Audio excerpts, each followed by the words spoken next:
The new town was a mirage, a collection of weather-beaten buildings shimmering in the Texas heat. I pulled my beat-up Civic into a dirt lot next to the community hall. The silence hit me first, a total dead quiet that was only broken by the car's engine ticking as it cooled.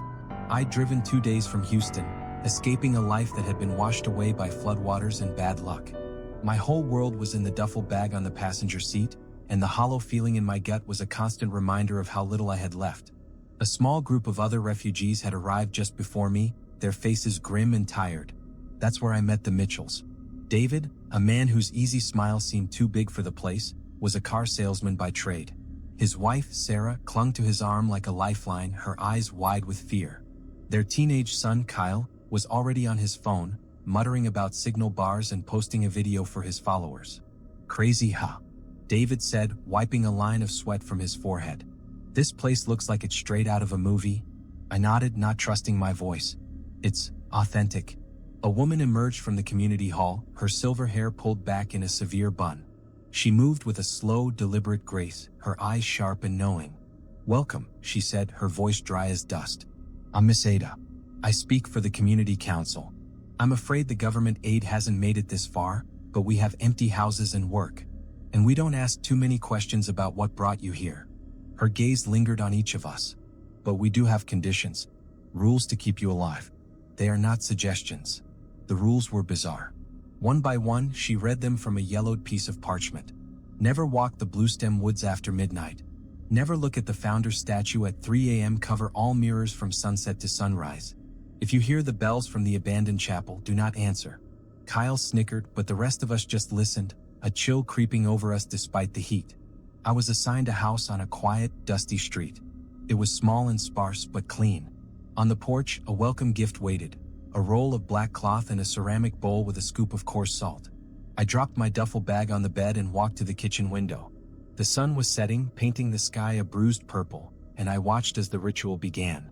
One by one, my new neighbors emerged from their houses, their movements slow and methodical, and covered every window, every reflective surface with the black cloth. The town transformed, becoming a collection of dark, silent boxes huddled against the rising night. I found myself holding the black cloth, staring at my own reflection. I was a stranger in my own skin, a ghost of the person I used to be. The man in the mirror looked hollow, his eyes tired and empty. With a deep sigh, I draped the cloth over the glass, covering the last remnant of my old life. By full dark, the town was a tomb. No streetlights, no television hums, no conversations drifting on the evening air. The silence was absolute. I was finally drifting off to sleep when I heard it, bells. Distant and distorted, but unmistakably bells. They had a strange, mournful melody, and every note seemed to whisper, "Come and see. Come and find us." I was out of bed, moving toward the front door. My hand reached for the knob, a sudden, powerful urge to follow the sound. My mind screamed at me to stop. Rule 4. I snatched my hand back like the knob was red hot. The bells continued their strange, beautiful song, and I backed away from the door, my heart pounding against my ribs. I spent the rest of the night huddled under my blanket, a child hiding from monsters, listening to the bells until they finally faded into silence. The next morning I was exhausted. The events of the night felt like a fever dream, but the black cloth still covered my mirror, and the bowl of salt on my porch was empty, the water evaporated. I knew with a certainty that chilled me to the bone that the rules were real, and I had to follow them or I would be the next one to disappear. The next morning I found work at Henderson's Hardware, a place that also served as the town's unofficial employment agency. Pete, the owner, was a grizzled man with more lines on his face than a road map. He offered me manual labor, fence repair on the outskirts of town. It was brutal work under the scorching Texas sun, but it kept my hands busy and my mind from wandering too much. Every time I glanced at the treeline, a line of Miss Ada's rules would echo in my mind: never walk the Bluestem Woods after midnight. The Mitchells, my fellow refugees, were having a rough time. David, with his salesman swagger, couldn't seem to click with the quiet, reserved locals.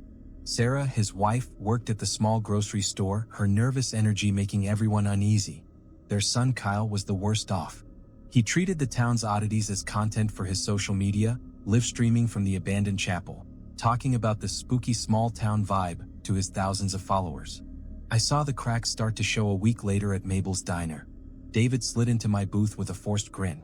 "This place is great, right? All we need is a tumbleweed. He was completely oblivious to the sudden, heavy silence that had fallen over the other patrons. David, a man immune to social cues, chuckled, "And don't even get me started on those rules. Covering mirrors? Leaving salt on your porch? It's like a bad horror movie." The silence in the diner was so thick you could cut it with a knife. An old man at the counter, who'd been quietly eating his pie, stood up, dropped a $5 bill, and walked out without a word. The others followed. Within minutes, David and I were alone, except for Mabel, who wouldn't meet our eyes. David's smile finally faltered. "Friendly bunch," he muttered, but I could see the uncertainty in his eyes. The incident at the diner was just the start. Over the next few days, I noticed Kyle becoming more agitated. I found him on my way home, filming himself in front of the abandoned chapel.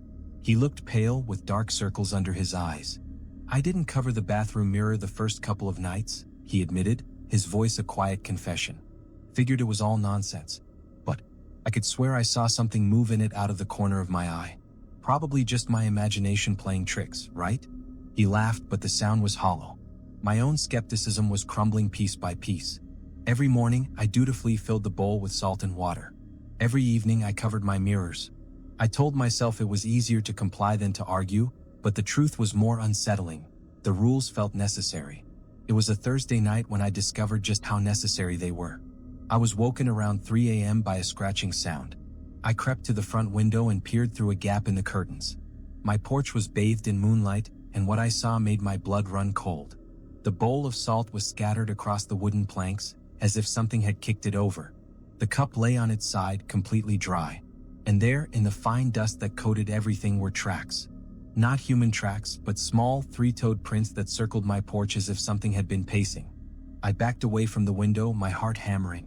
Whatever had come for my offering had been right outside my door while I slept. The next day, the news was even worse. The young couple with the toddler, the Garcasts, were gone. Their house stood empty, the windows dark, no sign of life. When I pressed the neighbor, an old woman named Mrs. Chen, she whispered, "Little Elena was playing outside yesterday. There was a dust devil and there were children in it, playing, laughing. Elena took something. The toy, I think. Something one of those children offered her." I went to see Sheriff Vance, a tired-looking man with eyes that held too much knowledge. He gave me a flat, final answer. The Garcast decided this place wasn't for them. Packed up and left. When I mentioned Mrs. Chen's story, he just leaned back in his chair. "Mrs. Chen is an old woman who sometimes gets confused. Let me give you some advice, Sam. This town has its ways. Best thing you can do is listen to Miss Ada and follow the rules. It's easier." There was something in his tone that chilled me more than his words. It wasn't just a warning. It was dread, like a man who'd seen things he wished he could forget. I was walking home from work the following Tuesday when I heard the screaming. It was just past sunset, the sky painted a deep purple, and the sound that split the air was so raw and primal it made my skin crawl. It came from the Mitchell house. By the time I got there, Sheriff Vance and Miss Ada were already on the scene. The front door stood wide open, and inside, Sarah Mitchell was on her knees, sobbing hysterically.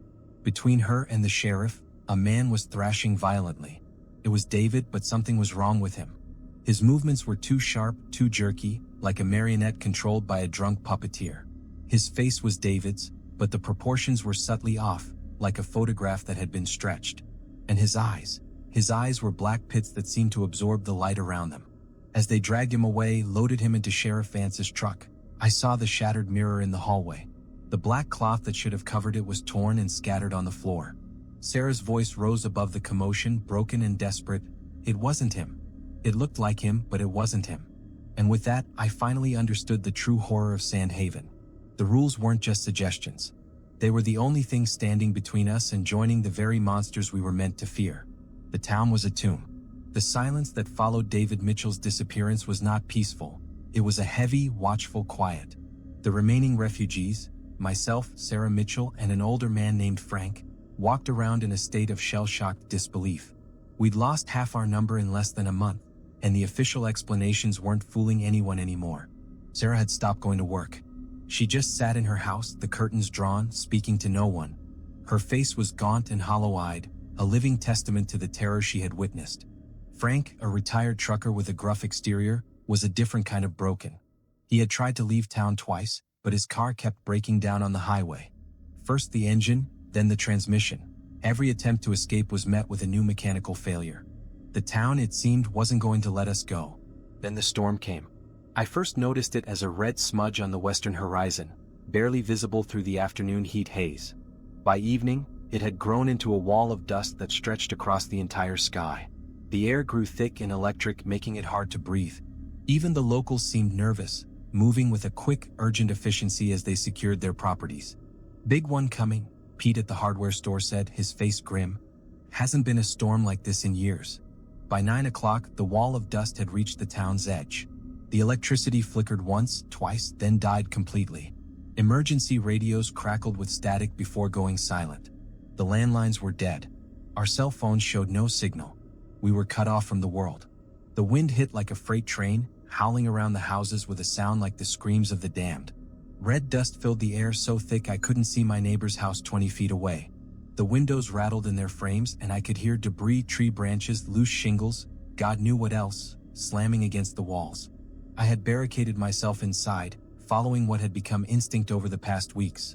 Mirrors covered, salt and water on the porch, all windows shuttered tight. But this storm felt different, malevolent, like something alive and hungry was prowling around the town's edges. That's when I heard Frank screaming. His voice cut through the wind from somewhere outside, raw with terror and rage. "This is insane," he bellowed. "All of it. The rules, the disappearances, this whole goddamn place. You want to know what this town really is?" Then he spoke it, the word that should never be spoken, the town's original name. Black Haven. The effect was immediate and terrifying. The ground beneath my house shuddered as if an earthquake had hit, but deeper, more fundamental, as if something vast and ancient far below the earth had stirred in its sleep. A sound followed, a groan so low and subsonic that I felt it in my bones rather than heard it. It seemed to rise from the very bedrock, a voice older than human civilization expressing something between hunger and rage. Then the real horror began. From the direction of the bluestem woods came a wailing that made my teeth ache. Not one voice but dozens, crying in a harmonious agony that somehow carried over the storm winds. The weeping rose and fell like a siren, growing louder and more insistent. The abandoned chapel's bells began to ring, not the gentle chiming I'd heard that first night, but a frenzied cacophony of bronze voices calling across the storm. Each peal seemed to vibrate through the house, making the walls themselves hum with an unnatural resonance.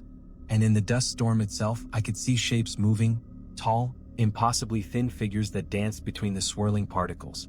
They moved with the fluid grace of smoke, appearing and disappearing in the red haze. Sometimes they looked almost human, sometimes decidedly not. Frank's screaming had stopped. I never heard what happened to him, but I knew with cold certainty that he was gone. I retreated to the center of my small house, as far from the windows as possible. The covered mirrors seemed to pulse with a malevolent energy, as if something was pressing against the cloth from the other side. The scratching started around midnight, claws against wood, fingernails on glass, the sound of something trying to get in through every possible opening. It circled the house methodically, testing each window, each door, searching for weakness. Then came the voices. "Sam?"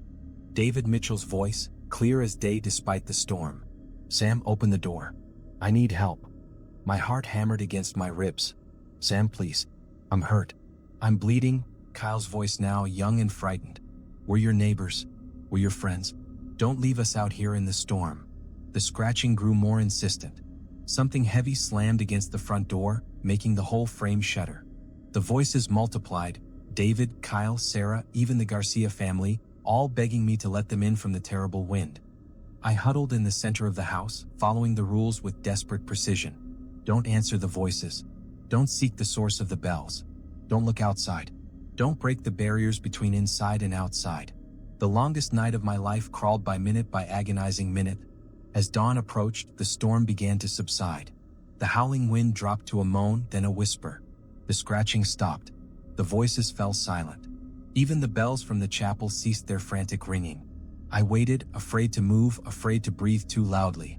When pale light began filtering through the shutters, I finally crept toward the front door. Everything seemed still, peaceful even.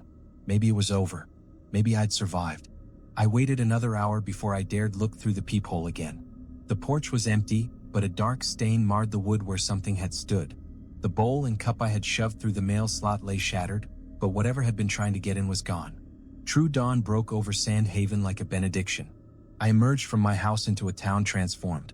The dust storm had scoured every surface clean, leaving the buildings looking almost new despite their age. But there were other changes. Dark stains marked several porches, scratches encircled windows and doors, and a quality to the silence that spoke of fewer heartbeats, fewer voices, fewer souls drawing breath. Miss Ada stood in the town square, surveying the aftermath with the resignation of someone who'd witnessed this before. She was dressed impeccably, her silver hair pinned back with characteristic precision. Our eyes met across the empty street.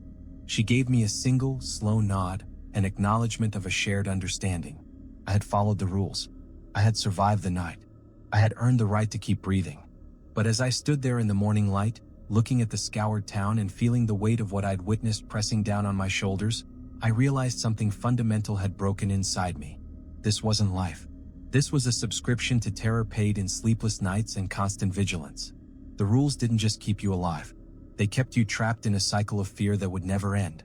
There would always be another storm, another test, another night of scratching at the doors and voices calling from the darkness. My old life in Houston was gone, washed away by floodwaters and time. But this new existence wasn't living. It was merely not dying, and only for as long as I could perfectly follow rules created by dead men to appease ancient hungers. I walked to my car, not bothering to pack the few belongings I'd accumulated. The engine turned over on the first try, a small miracle that felt like permission to leave. I pulled out of Sand Haven without looking back, driving past the weather-beaten town sign and onto the cracked highway that led to anywhere else. I drove until the sun was high overhead and the town was just a memory shimmering in my rearview mirror. I drove until I was far from Texas, away from the dust and the darkness and the rules that kept ancient things fed and satisfied. But I never escaped the knowledge. Even now, years later and thousands of miles away, I know the truth about what lurks in the spaces between civilization. I know that there are places where the old agreements still hold, where humans pay tribute in fear and blood to things that should have died when the world was young. I survived Sand Haven. But I can never truly be at peace again because I carry with me the certainty that somewhere in the darkness, the hungry things are still waiting.